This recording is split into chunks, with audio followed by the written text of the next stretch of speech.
Paramashivoham. Om Nithyananda Paramashivoham. Om Nithyananda Paramashivoham.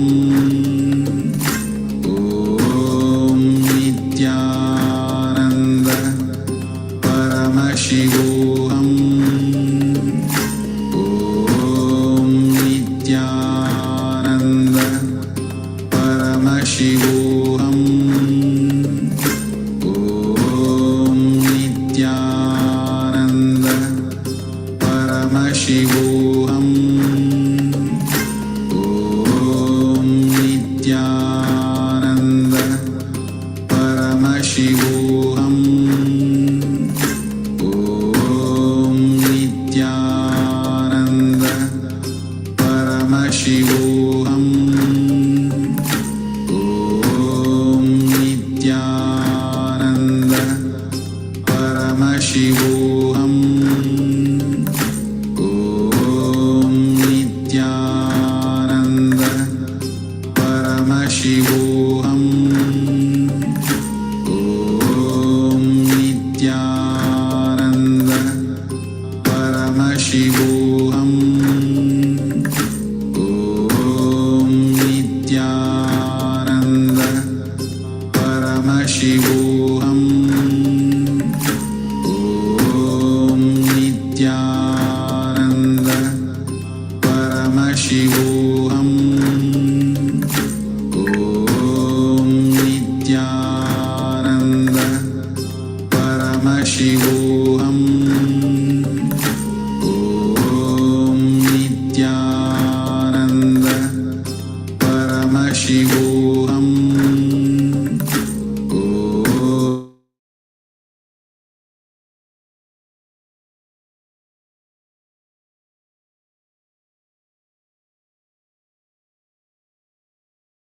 Paramashivoham. Om Nithyananda Paramashivoham. Om Nithyananda Paramashivoham. Om Nithyananda Paramashivoham. Om Nithyananda Paramashivoham. Om Nithyananda Paramashivoham. Om Nithyananda Paramashivoham. Om Nithyananda Paramashivoham. Om Nithyananda Paramashivoham.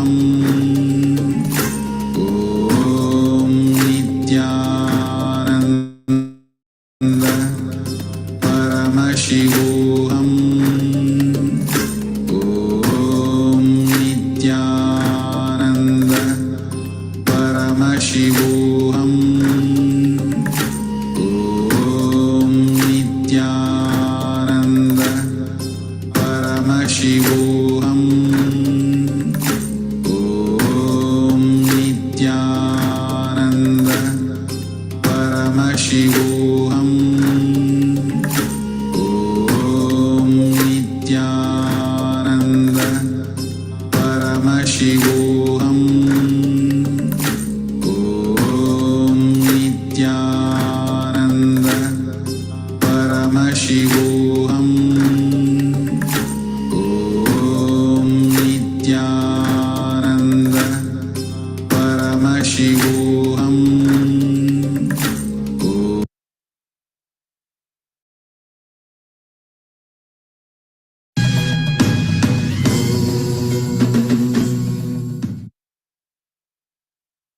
Nithyanandeshwara Paramashiva Samarambam. Nithyanandeshwari Parashakti Madhyamam. अस्मदाचार्यपर्यन्तां वन्दे गुरुपरम्पराम्.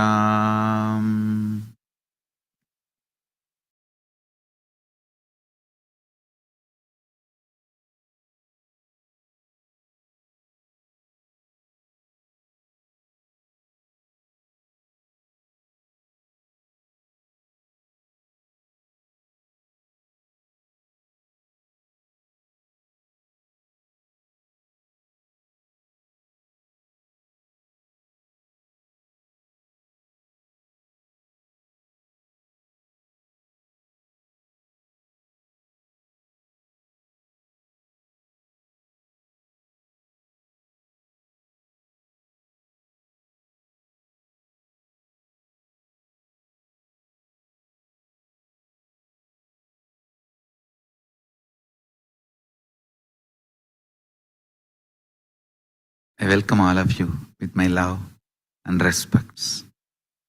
I welcome all the visitors, viewers, Sarvangyapita Yajamans, Kartas, Shrimahans, Mahans, Kotaris, Tanedar, visitors, Kayakalpa Yoga participants, Nithyananda Yogam participants, Nithyananda Hindu University students, Nithyananda E-Gurukul students, and everyone watching live on Nithyananda TV, YouTube Live, Facebook Live, Enlighten app, Kailasa TV, Hinduism Now TV, Twitter. I welcome all of you. Two-way video conferencing, having Nayanadiksha.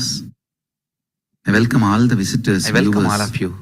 Sarvangyapita Yajamans, Kartas, Shrimahans, Mahans, Kotaris, Tanedar, visitors, Kayakalpa Yoga participants, Nithyananda Yogam participants, the grace of Paramashiva, Nithyananda Hindu University students, Nithyananda E-Gurukul students, and everyone watching live on Nithyananda TV, YouTube Live, Facebook Live, Enlighten app, Kailasa TV, Hinduism Now TV, Twitter. I welcome all of you. Two-way video conferencing, having Nayanadiksha, raising the flag. I welcome all the visitors. I welcome all of you. Sarvangyapita Yajamans, Kartas, Shrimahans, Mahans, Kotaris, Tanedar, visitors, Kayakalpa Yoga participants, Nithyananda Yogam participants, Paramashiva, Nithyananda Hindu University students, Nithyananda E-Gurukul students, and everyone watching live on Nithyananda TV, YouTube Live, Facebook Live, Enlighten app, Kailasa TV, Hinduism Now TV, Twitter. I welcome all of you. Two-way video conference, having Nayanadiksha, raising the flag. I welcome all the visitors. I welcome all of you. Sarvangyapita Yajamans, Kartas, let's all Shrimahans, Mahans, Kotaris, Tanedar, visitors, Kayakalpa Yoga participants, Nithyananda Yogam participants, Paramashiva, Nithyananda Hindu University students, Nithyananda E-Gurukul students, and everyone watching live on Nithyananda TV, YouTube Live, Facebook Live, Enlighten app, Kailasa TV, Hinduism Now TV, Twitter. I welcome all of you. Two-way video conference, having Nayanadiksha, raising the flag. I welcome all the visitors. I welcome all of you. Sarvangyapita Yajamans, Kartas, let's all Shrimahans, Mahans, Kotaris, Tanedar, visitors, Kayakalpa Yoga participants, Nithyananda Yogam participants, Paramashiva, Nithyananda Hindu University students, Nithyananda E-Gurukul students, and everyone watching live on Nithyananda TV, YouTube Live, Facebook Live, Enlighten app, Kailasa TV, Hinduism Now TV, Twitter. I welcome all of you. Two-way video conference, having Nayanadiksha, raising the flag. I welcome all the visitors. I welcome all of you. Sarvangyapita Yajamans, Kartas, let's all Shrimahans, Mahans, Kotaris, Tanedar, visitors,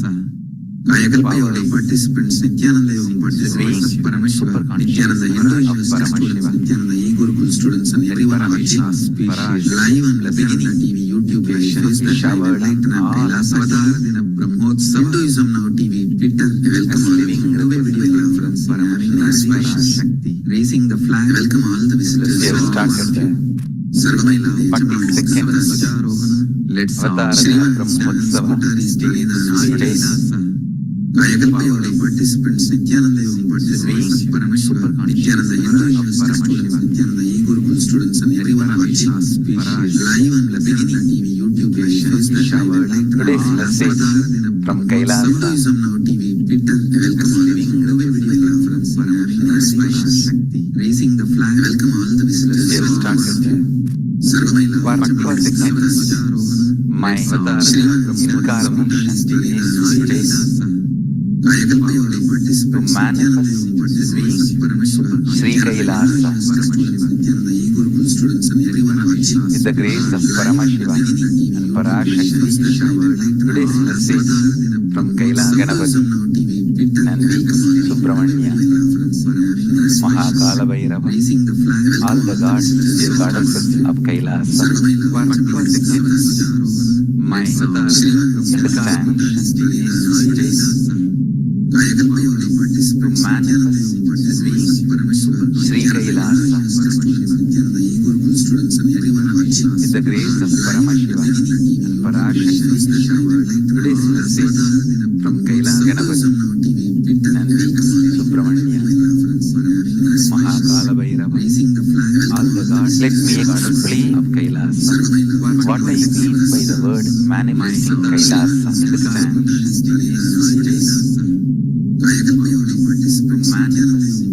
Means multi-level. With the grace of Paramashivoham, manifesting the Maha Kailasa from Kailasa, Bhuloka as Sri Kailasa. Each one of us has to manifest Paramashiva. The state of Paramashiva.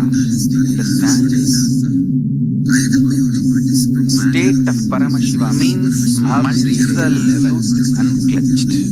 With the grace of Paramashiva, manifesting the Maha Kailasa. Gravity is never felt by you. Sri Kailasa is state of Paramashiva. Understand? The food your stomach is digesting, the emotions your heart is digesting, the state of Paramashiva your head is digesting. All the three should not be heavy, so light you don't experience gravity. Understand? Gravity is experienced by you as heaviness in the stomach, heaviness in the heart, heaviness in the head. The food you digest in the stomach, the emotions you cherish, you digest in the heart, it is digesting. The thought currents you are digesting in the head, all these so light are light experience gravity. Understand? Gravity does not make you feel the gravity by you. Heaviness low, as heaviness in the stomach, heaviness in the heart, heaviness in the head. The food you digest in the stomach, the emotions you cherish, you digest in the heart, it is digesting. The thought currents you are digesting in the head, all these so light are light experience gravity. Understand? Gravity does not make you feel the gravity by you. Heaviness low, as heaviness in the stomach, heaviness in the heart, heaviness in the head. The food you digest in the stomach, the emotions you cherish, you digest. Heart is digesting. The thought currents you are digesting in the feel the gravity by you. Heaviness low, as heaviness in the stomach, heaviness in the heart, heaviness in the head. The food you digest in the stomach, the emotions you heart is digesting. The thought currents you are digesting in the feel the gravity by you. Heaviness low, as heaviness in the stomach, heaviness in the heart, heaviness in the head. The food you digest in the stomach, the emotions you heart is digesting. The thought currents you are digesting in the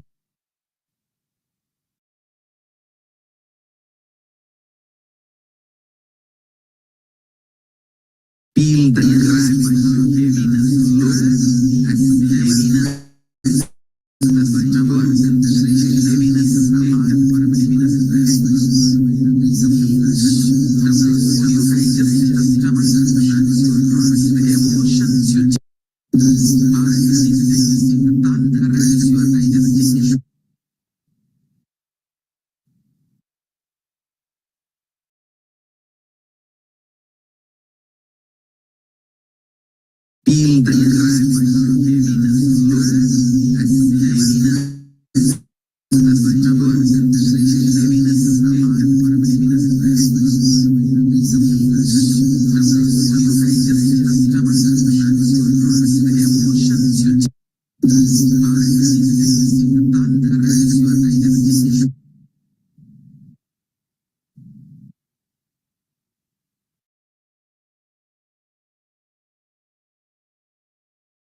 shiver, send chills in your spine, sends strong fear in your system, doesn't make you feel heavy, then you are unclutched.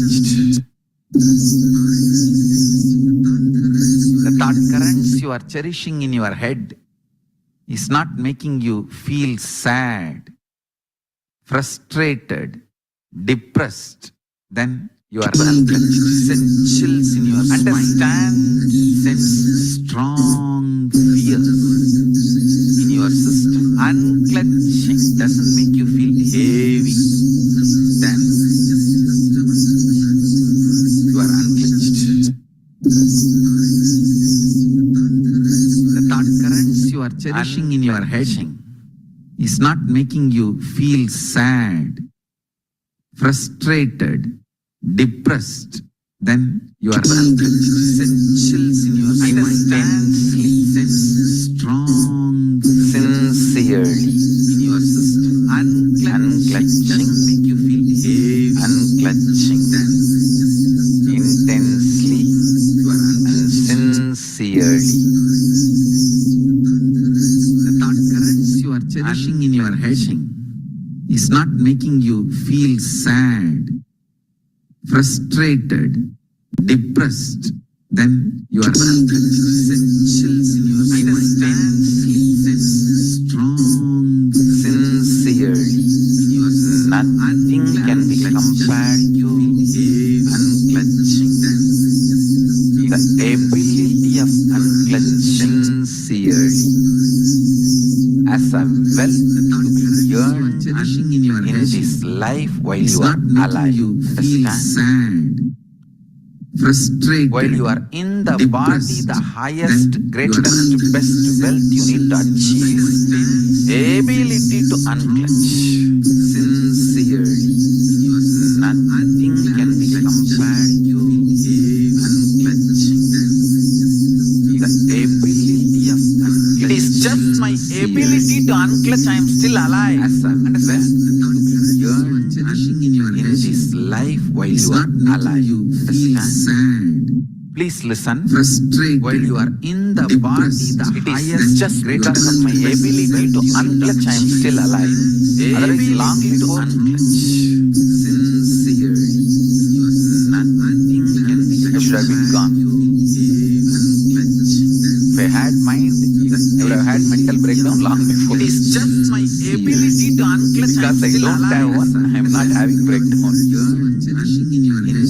Ability to unclutch makes you a different mental altogether. While you are in the body, it is just because of my ability to unclutch, I am still alive. Otherwise, long before.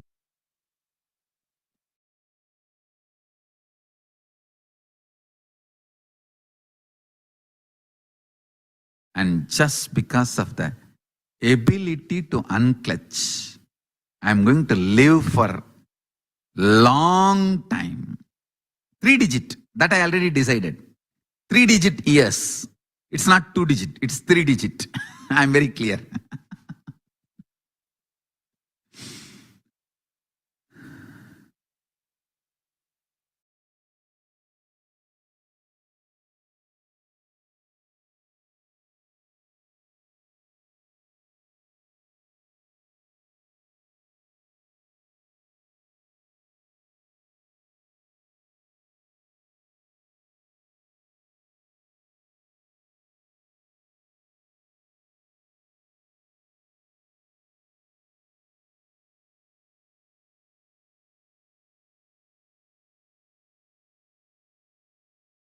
Greatest blessing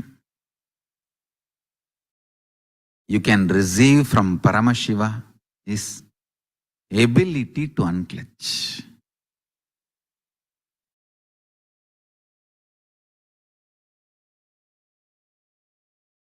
You should keep this as your first prayer.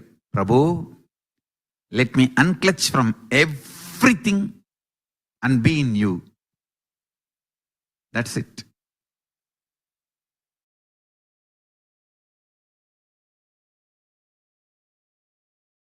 That should be the first prayer. Highest priority for all of you.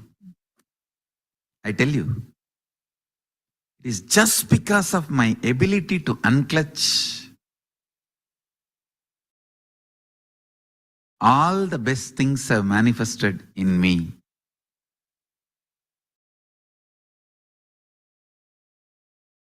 So if you ask me the first word of my teachings, I'll say unclutch. Watch those satsangs. I started using this word unclutch first time when I gave the satsang on Ashtavakra Gita, the day my father attained Mahasamadhi. The way I uttered those words rang in the ears of my father, and he unclutched and attained Mahasamadhi.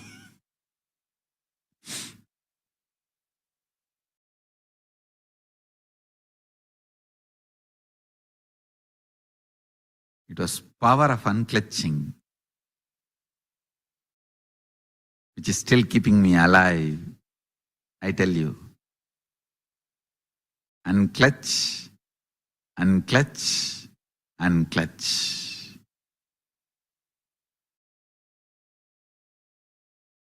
That makes you a different metal altogether, especially if you unclutch. Because of my initiation, you just relax in Paramashiva. Rest in Paramashiva. RIP should have a new meaning. Rest in Paramashiva.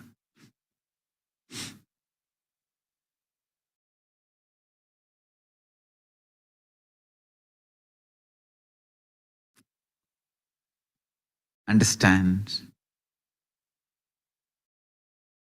Nothing like unclutching. Nothing like unclutching.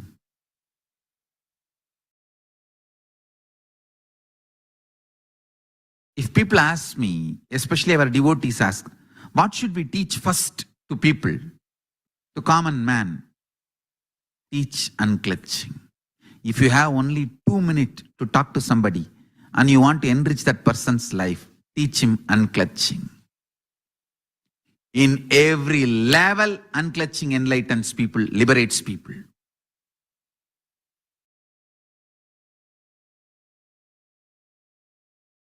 Even trying to unclutch removes tons of fear strokes and loads of fears away from you. Watch the unclutching satsangs. Start living light where gravitation does not have influence over you. Understand? Only a non-violent person can be light. A cunning, violent, traitor, culnaries cannot be light. Feeling light and not being disturbed by gravity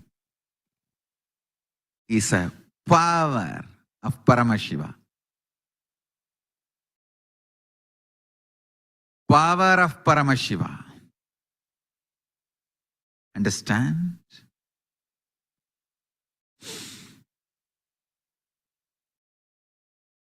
It's power of Paramashiva.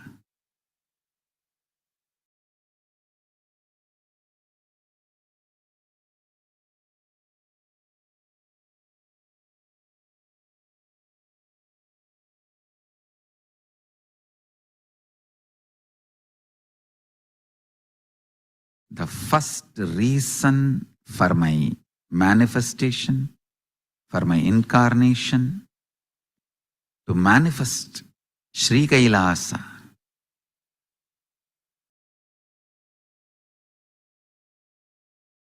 First step for manifesting Sri Kailasa is each individual being manifesting the state of Paramashiva. State of Paramashiva manifests when you are unclutched. Space of Paramashiva manifests when you start living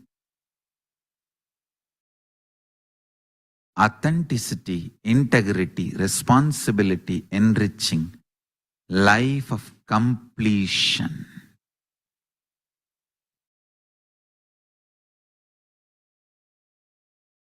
Powers of Paramashiva starts manifesting when you start living oneness, start living in oneness with Paramashiva,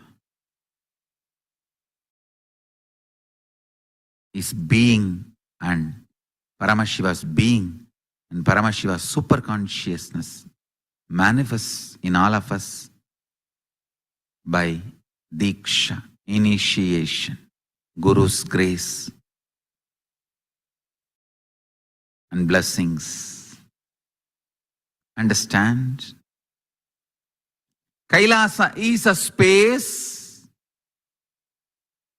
but wherever Sri Kailasa, the space is imbibed and manifested, it starts happening in place also by the grace of Paramashiva and Parashakti.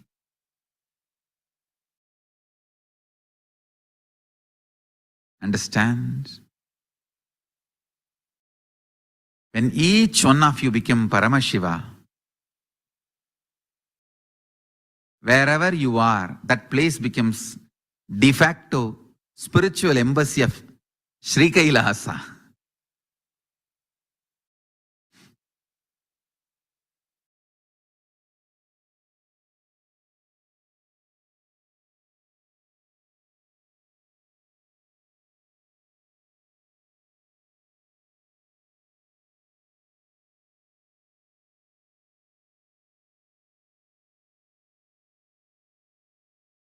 Watch the satsangs about unclutching. Watch the satsangs about authenticity, integrity, responsibility, enriching and completion. Watch the satsangs about the oneness with Paramashiva, and oneness capsules can directly connect you with Paramashiva.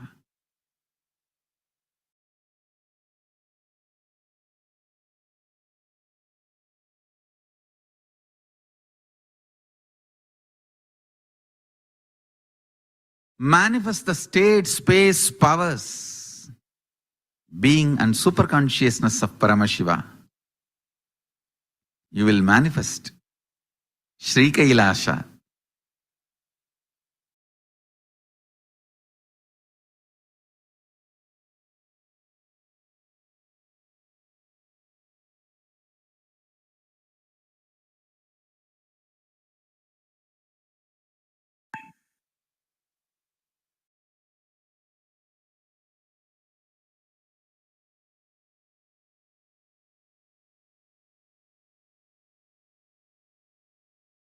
Listen carefully. Listen.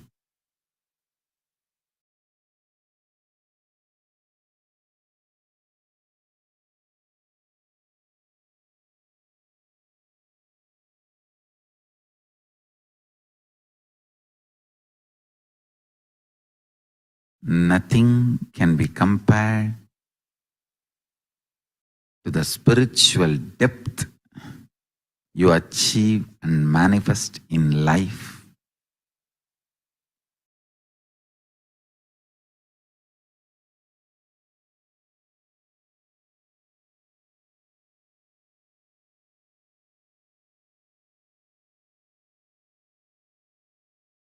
I want all my sannyasis to know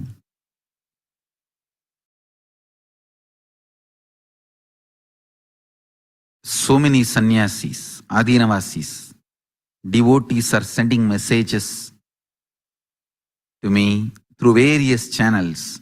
What can we do during this time, Swamiji? What can we do? How can we stand up? How can we protect the Sangha? I tell you one thing.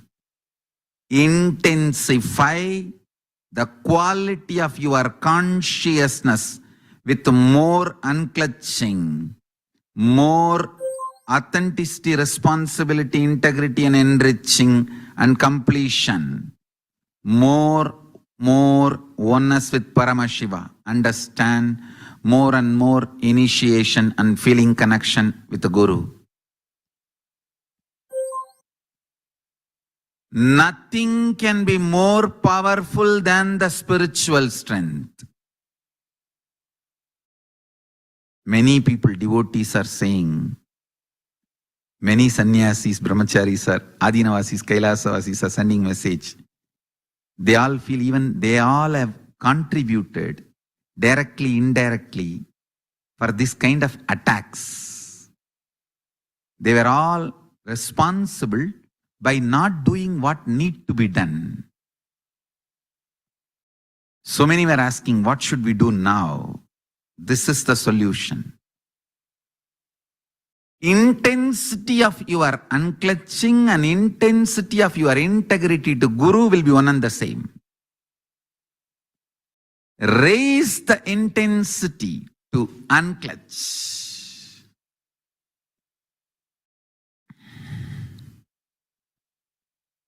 Raise the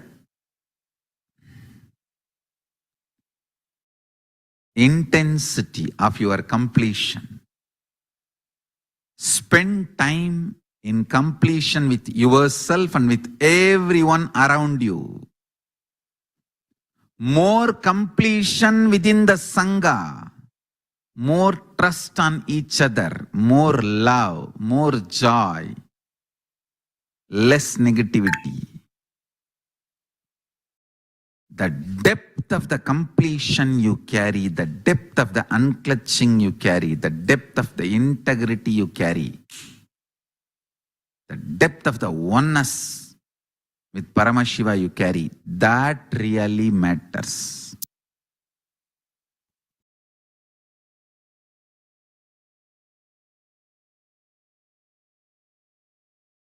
If at all I expect anything from my sannyasis, disciples, kailasavasis, devotees, I expect only this. Increase the intensity of your unclutching, increase the intensity of your AIRE, AIRE, authenticity, integrity, responsibility, enriching, and completion. Raise the integrity with Paramashiva. Raise your intensity of oneness with Paramashiva. The moment you chant Mahavagya, you should be able to see him in your inner space alive.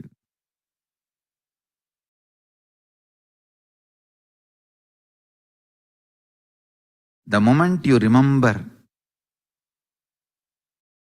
the Master, you should be able to feel the Kundalini in your being, in your superconsciousness.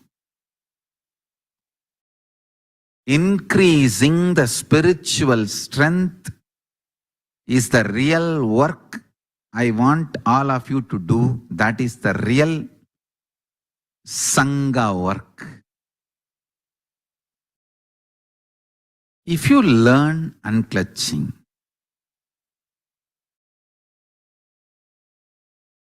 every gift I bring from Kailasa, Sri Kailasa, will start working for you immediately. Understand?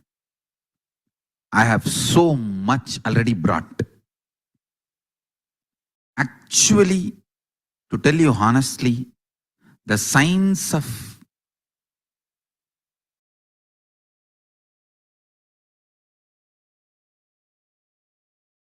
Kalpavriksha,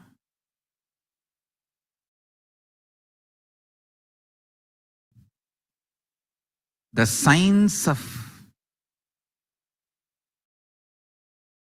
flowers and fruits from Kailasa. Listen carefully. Signs of Parijata, Kalpavriksha, Kamadhenu, all are ready. I can make the DNA of Kamadhenu. I can make the whole root of Kalpavriksha. I can make the combination, the unique manifestation of Parijata. Everything is ready. I just need a few hundred people who mastered unclutching and who are ready to be integrated.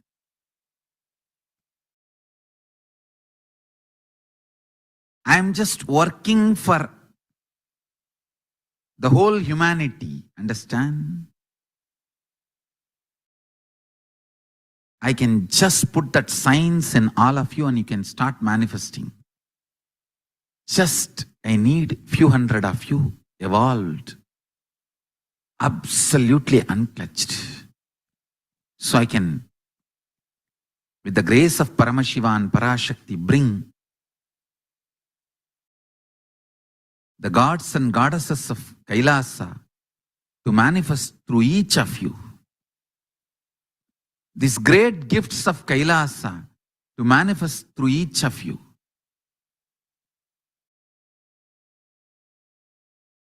That is why I am telling, when you say you are Paramashiva, Paramashiva does not feel angry, irritated, threatened, violated, disrespected. No, he feels so happy. Now I am going to manifest in one more body. I tell you, Hindu God celebrates expansion. He does not feel threatened. There is no monopoly. There is nothing on the universe which is monopoly. I tell you, catch this truth. Monopoly, exclusivity is false, deluded idea of Maya. Nothing is exclusive, including the state of Parama is not exclusive. Understand? This is the greatest declaration of Hinduism. Make this as today's statement. This is the essence of satsang. Nothing is exclusive, including the state of Paramashivatva.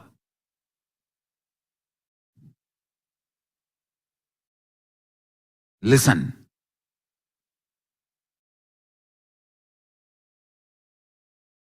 This is the ultimate declaration.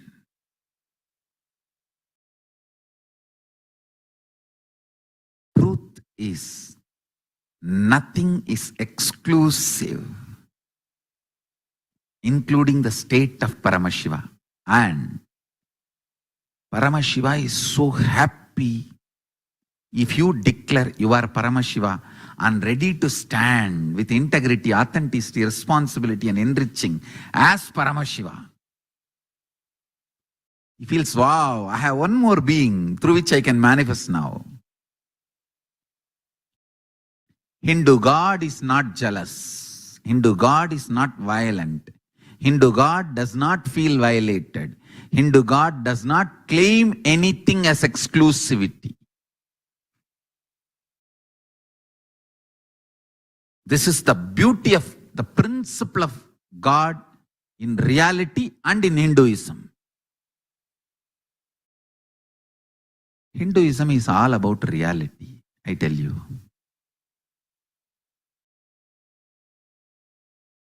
I wanted to reveal one more important secret. Each sampradaya in Hinduism has Kandana Mandana literature. For example, Shaivism has a set of books called Kandana Mandana books. Like they will deny, destroy all other arguments and definitions and explanations and establish only theirs as the ultimate. Same way, Vaishnavites will have a set of scriptures, books, destroying all the arguments and claims of the other sampradayas and establishing theirs as the ultimate truth. And same way, Advaitis will have one set of Kandana Mandana books. And Visishtadvaitis will have one set of Kandana Mandana books. Listen. All these Kandana Mandana literature should be taken as an inspiration to integrate you and intensify you in those sampradayas. Not to waste your time in window shopping. Get into work and get into enlightenment, get into any one sampradaya to experience the reality, to push you towards the experience. These Kandana Mandana literatures are used. Do not take Kandana Mandana literature as truth. They are kind of a facts with a purpose. Facts with a good purpose can be used for that purpose. But that is not ultimate truth. Be very clear. So, I want all of you to know, in Hindu tradition, each sampradaya has its own Kandana Mandana literature. Bauddhas have Kandana Mandana literature, Advaitis have Kandana Mandana, and Vedantis have Kandana Mandana, and even Vedantis and Advaitis differ. You will be surprised to know Vedanta and Advaita is not same.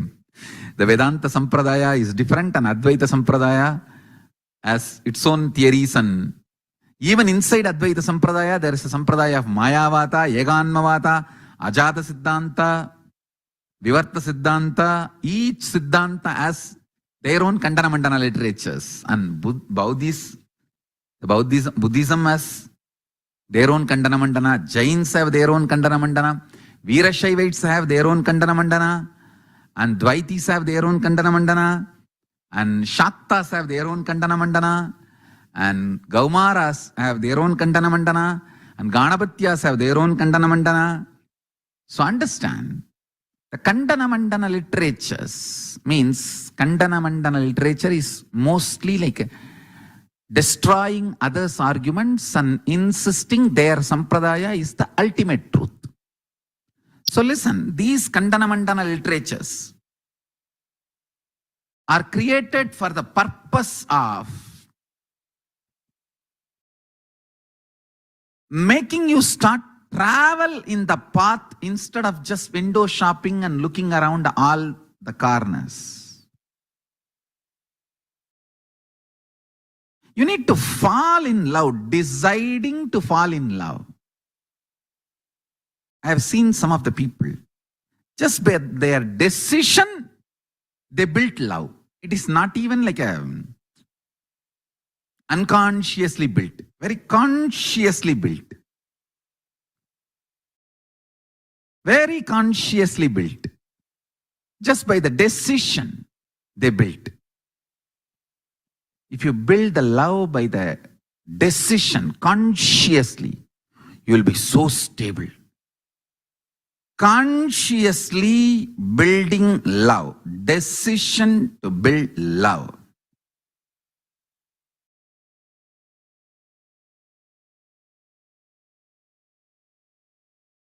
Not only makes you light, makes you intense. Intensity and being light is one and the same. A light being will be intense in the life, an intense being will be light in the life. Listen. Listen carefully.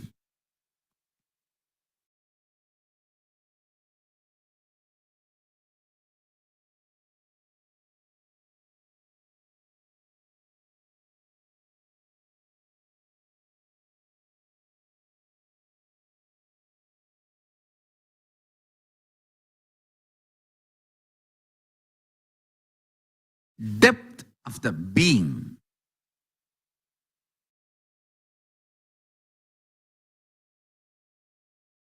Where the authentic Paramashivatva manifests is available in all of us. And if Paramashiva has kept that possibility to all of us, he expects all of us to manifest him. Paramashiva manifesting Paramashivatva is not exclusive. And he does not claim exclusivity, and he is happy to include all of you. He is waiting to welcome all of us. That is why Kailasa does not have gate. Kailasa is gateless space. This bloody Ravana who wants to take Kailasa goes directly and touches the Kailasa. Then he is not able to take, that is different. Actually, this Ravana, he went and asked the Swarna Bhavana, that built for Devi after the marriage, this Vishwakarma went and pestered Devi. Let me make a griha for you, beautiful. house in gold with Ratna and everything. Devi said, no, go and ask Bhagavan, Paramashiva. I don't feel I need anything. I just need only his lap and I am happy there. But this Narada fellow never lets anybody rest in peace. And this fellow goes and tells Devi, you are going to have now Ganapati, Subramanya, all the kids, where will they be? You need to have a griha.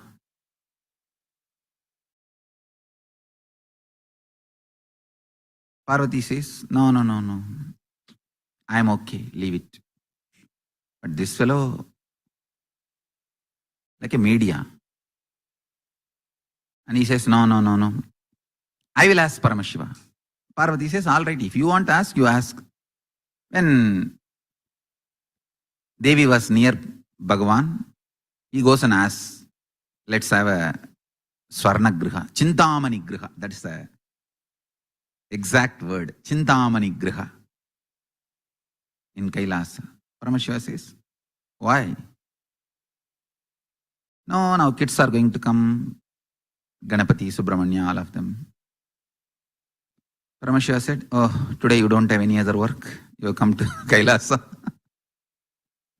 Narada says, Narayana. No. I just came. I thought I'll do some good things in Kailasa, so I came.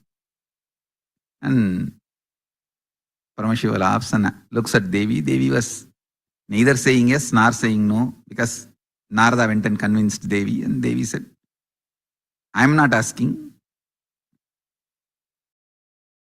Paramashiva said, all right, if this Vishwakarma is insisting, make it. They made, and there was a Griha Pravesa where Ravana came, and Ravana did all the rituals. And Paramashiva asked, you did all the rituals, and what is the dakshina you want? That guy was so enamored by the space and the ecstasy, joy of Kailas. He should have asked, oh Bhagavan, you manifest this Sri Kailasa in Sri Lanka. He should have asked that. But the fool thought that place is the reason for that ecstasy, bliss, without understanding that space. Bhagavan is the reason. Paramashiva is the reason for the bliss of Kailasa. Of course, Kailasa itself is beautiful. I'm not disrespecting. But Paramashiva is the source of Kailasa. This fool thought this beautiful Chindamani Griha is the reason for the bliss of Kailasa, and he asked, give me this house itself. Bhagavan said, Tatastu, take it. And that fool took that Chindamani Griha and kept it in Sri Lanka. In 1 month, he realized it is his house only, back. Maybe golden house, beautiful house, but the space is same. How he is. He is not experiencing what he had in the Kailasa. That bliss is not there. Then he realized he should get that full space.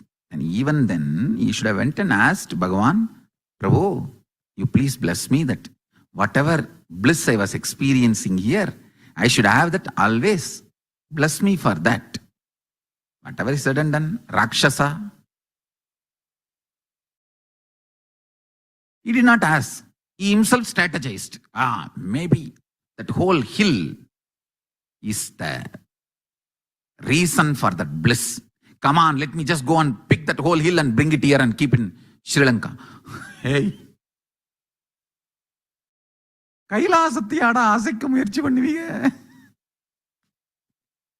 Sri கைலாசத்தை அசைக்க முடியுமாடா? ஏண்டா? புரிஞ்சுக்குங்கடா.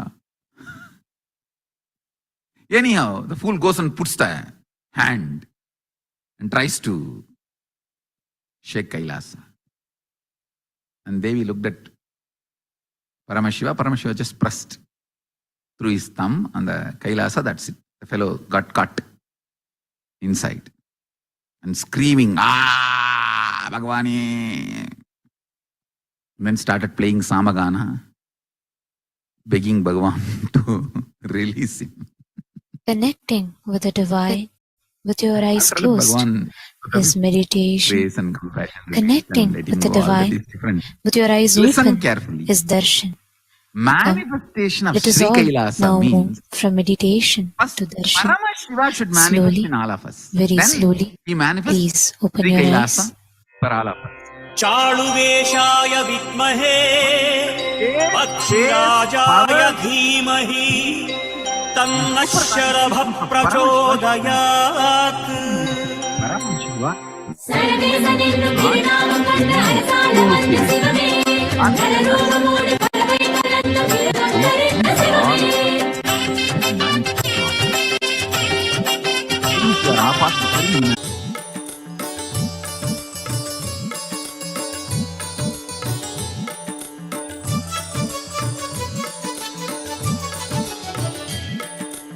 नित्यानन्दा हरे नित्यानन्दा नित्यानन्दा हरे नित्यानन्दा नित्यानन्दा हरे नित्यानन्दा नित्यानन्दा हरे नित्यानन्दा नित्यानन्दा हरे नित्यानन्दा नित्यानन्दा हरे नित्यानन्दा नित्यानन्दा हरे नित्यानन्दा नित्यानन्दा हरे नित्यानन्दा नित्यानन्दा हरे नित्यानन्दा नित्यानन्दा हरे नित्यानन्दा नित्यानन्दा हरे नित्यानन्दा नित्यानन्दा हरे नित्यानन्दा नित्यानन्दा हरे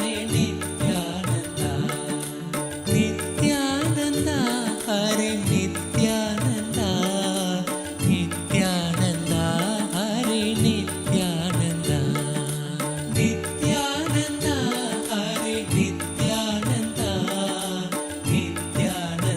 हरे नित्यानन्दा नित्यानन्दा हरे नित्यानन्दा नित्यानन्दा हरे नित्यानन्दा नित्यानन्दा हरे नित्यानन्दा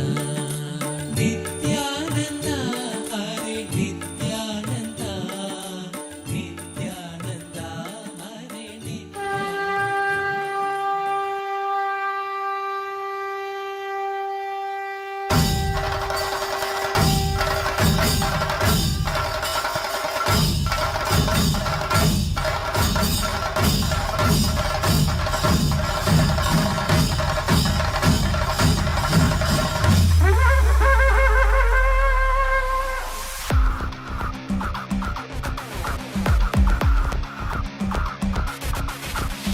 देवराज सेव्यमान पावनामृपङ्गजं व्यालयज्ञसूत्रमिन्दुशेखरं कृपाकरं नारदादि योगि वृन्दवन्दितं दिगम्बरं काशिकापुरादिनाथ कालभैरवं भजे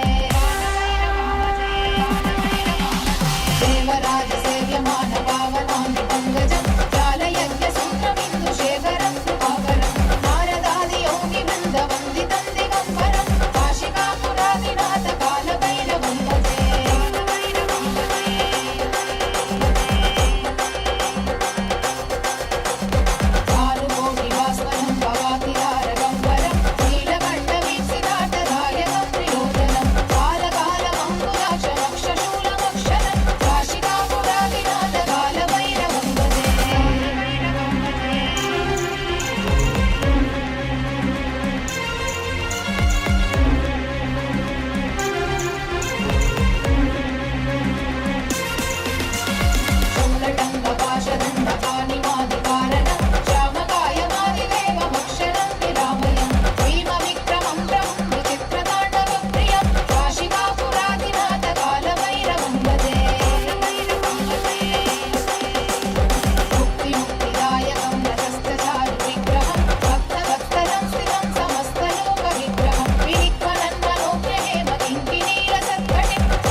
पुण्यपापशोधकं विभुं नीतिमार्गकोविदं पुरातनं जगत्पतिं काशिकापुरादिनाथ कालभैरवं भजे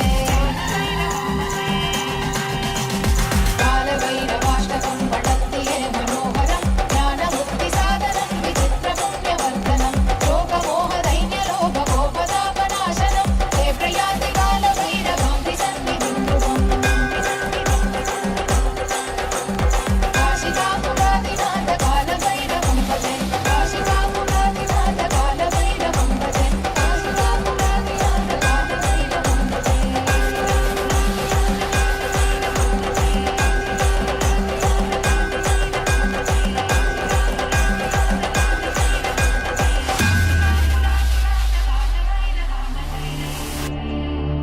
மண்ணே மாமலையே மணியே மாணிக்கமே மரகதமே வைரமே பொன்னே புகழ் சேர் பொன்மலையே சோதி வடிவான ரூபனே என் குருநாதா என் குருநாதா என் குருநாதா அஞ்ஞானக் கடல் நீங்கி கணக்கு ஆத்ம ஞானம் அளிப்பாய் குருநாதா நித்யானந்தா ஆத்ம ஞானம் அளிப்பாய்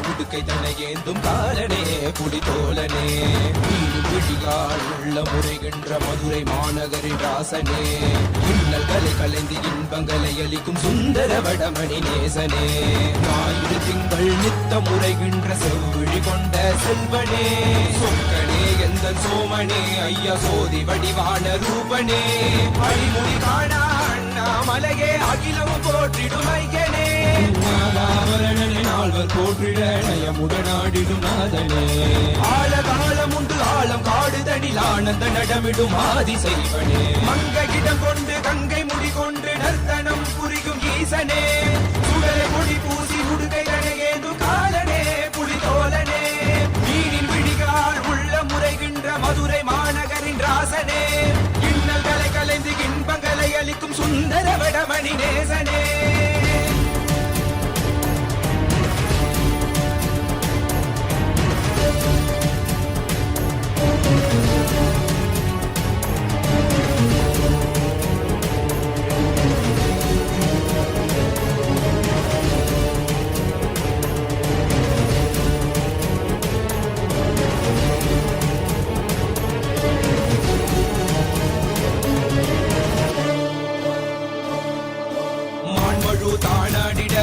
மங்கையவளிடம் கொண்டு நீயாடி வாடியாக்கு இருவினைகள் தீர்த்தருளவே நித்யனே இடவத்தின் மேலேறிவா என்றென்றும் வீசனை தானாடிட புவிதனில் சுந்தரனை நீயாடிவா தினமும் நீல் விசும்பு தந்தருளவே நேசனே மலனே நீயாடிவா இமையோர்கள் இன்னலை கலந்திடும் தேவா தேவாதி தேவா சதா சிவா பாபா குருவாக வந்து திருவருள் புரிவாய் நித்யானந்தனே முக்தி தரவாவா பிறவியில் உரைகின்ற பிரமணே நீயாடிவா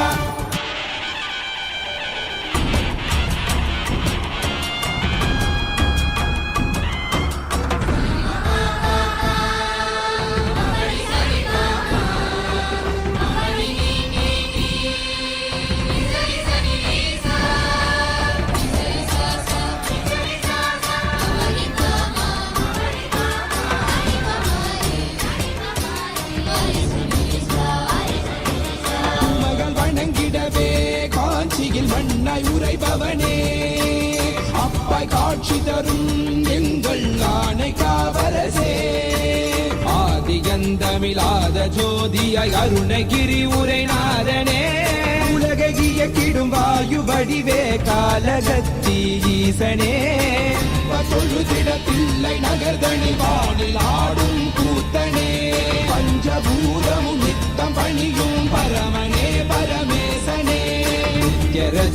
नित्य वैभव गुप्त कैलैवासने ईशने सर्वेशने परमेशने Your love, your gratitude to the lotus feet of our beloved Swamiji. We are now going to be walking you through each platform. So please pick up your gadget and follow along with us. The first platform being YouTube. Please head to KAILASA's SPH Nithyananda YouTube channel. And if you have not yet subscribed, please make sure to hit the subscribe button. Go to the live video, and right under the live video in the live chat section, you can post your prayers and receive direct blessings and responses to your questions from Swamiji.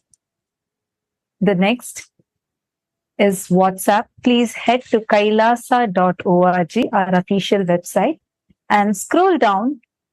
You will be prompted with the WhatsApp app icon. Click on it.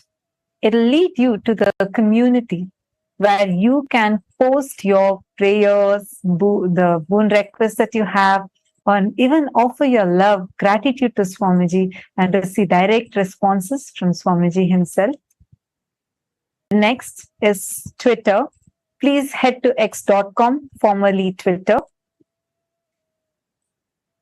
and go to KAILASA's SPH Nithyananda Paramashivam Twitter handle. Head to the topmost pinned tweet, and right under the pinned tweet, click the reply icon. Using the hashtag #AskTheAvatar, you can tweet your questions, prayers, and especially on Twitter, you could also post your questions. Like if you want any revelations on a particular subject, you can post those on Twitter. The next is Instagram. And you all can head to KAILASA's SPH Nithyananda, the official Instagram handle, and you can all go to the profile picture and you can click that and it will take you to the live video. In the live videos comment section, you can post all your prayers, all your messages of love and gratitude to Swamiji. The next is Facebook. Head to KAILASA's SPH JGM Nithyananda Paramashivam, the official Facebook page, and you all can go to the live video of that page, go to the comment section, and you can comment all your prayers, all your blessings, requests as Swamiji. Most importantly, don't forget to like and follow these social media platforms, because in all of these social media platforms is where you will be receiving the latest news, events, and happenings of Kailasa. And today's darshan is very, very important, as in today's darshan, Swamiji will be blessing all of us with a very, very powerful Rasasiddham process, in which Swamiji will be literally churning our Kundalini, connecting our Kundalini to the cosmic Kundalini. So do take a few minutes, share this darshan as it is happening right now live with your near and dear ones, so they too can receive the benefit from this darshan and the initiations.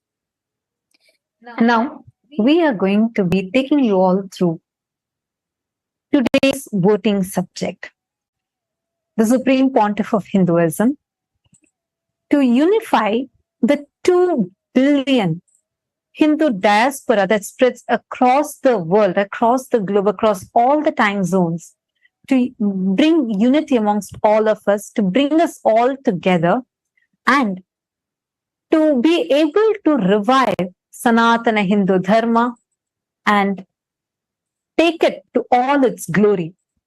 Supreme Pontiff of Hinduism has initiated very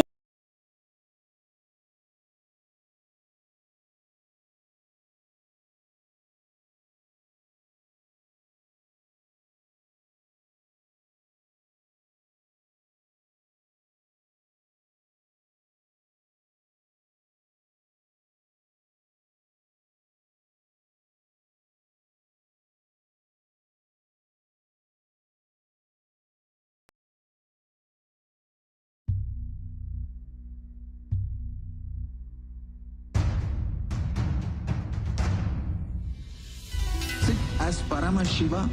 Inhale and exhale deeply with 25 heads and 75 eyes and 50 hands.